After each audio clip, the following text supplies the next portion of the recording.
تعالوا اشارك معاكم النهارده الصينيه اللي انا مميزه بيها وسط عيلتي، هي صينيه البشاميل او النجرسكو. اقول لكم على طريقتي وتكاتي فيها، فيلا بينا نبدا. اول حاجه نبدا نسلق المكرونه، تاني حاجه نحضر الحشوه بتاعتنا في طاسه فيها شويه من الزيت. هننزل بشاورما الفراخ ونشوح، نضيف عليها توابل ملح وفلفل اسود ومرقه دجاج وشويه فلفل الوان كده، وكده الحشوه معانا بقت جاهزه. بينا نحضر البشاميل. هنحتاج 5 معالق كبار من السمنه، عليهم 4 معالق كبار من الدقيق، ونقلبهم مع بعض كويس. بعد كده ننزل عليهم بكيلو من اللبن بالتدريج واحنا بنقلب. كده نضيف عليه الملح ومرقة الدجاج ومعلقة كبيرة من القشطة، وكده البشاميل بقى جاهز. نحط بقى كبشتين من البشاميل على المكرونة المسلوقة ونقلبها. نحضر الصينية، ومهم نحط تحت شوية بشاميل قبل ما نحط المكرونة. مهمة كمان ما تخلوش طبقة المكرونة تبقى كتيرة. خلي الصينية بقى فرن سخن لمدة 20 دقيقة بس، يدوبك البشاميل يتشمع. نخرجها ونضيف على الوش جبنة موتزاريلا، بعد كده ندخلها تاني تحت الشواية الجبنة تسيح.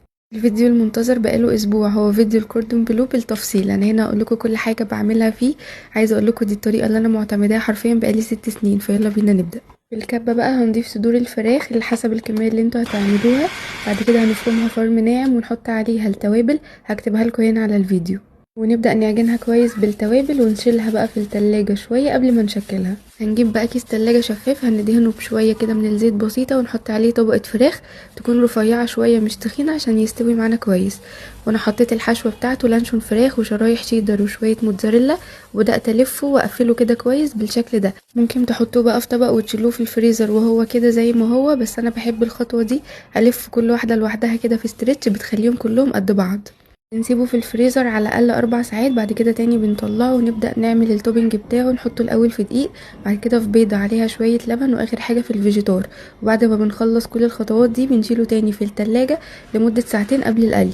بنقليه بقى في زيت سخن على نار متوسطه عشان ياخد وقته ويستوي كويس من جوه. وبس كده انا خلصت. اول حاجه هنحتاج نص كيلو من اللحمه المفرومه، فيها 20% نسبه دهون. هنحط عليها بصلايه كبيره مبشوره ناعم ومصفيينها كويس من الميه. هنحط التوابل هكتبها لكم هنا على الفيديو، وهنحط عليها شويه بقدونس مفروم ونبدا نعجنها. انا كنت نسيت احط البيكنج باودر فحطيت معلقه كبيره ورجعت تاني اعجنها كويس. نجيب بقى ميه البصله اللي احنا شلناها على جنب، هنحط عليها معلقه صغيره بابريكا وهنقلبها.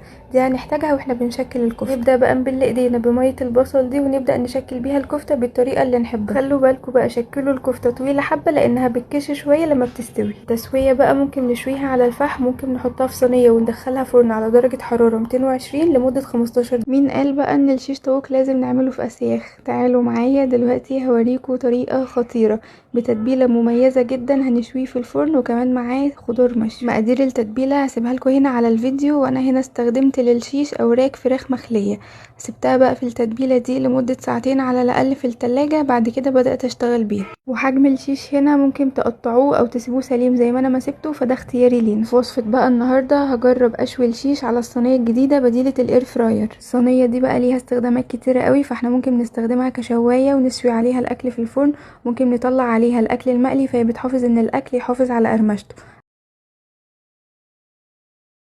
قطعت شوية بطاطس معاهم شوية فلفل وتبلتهم بمعلقة من تتبيلة الشيش طاووق. حطيتهم في الصينية ورصيت على الشبكة قطع الشيش، خلتها فرن سخن على درجة حرارة 200. اخدت مني حوالي 45 دقيقة وكانت جاهزة. لحد ما تستوي حضرت جنبها شوية رز بسمتي وسلطة تومية. عايزة اقول لكم بجد ريحتها كانت قلب البيت. لازم تجربوا التتبيلة دي وتبعتولي ايه رأيكم.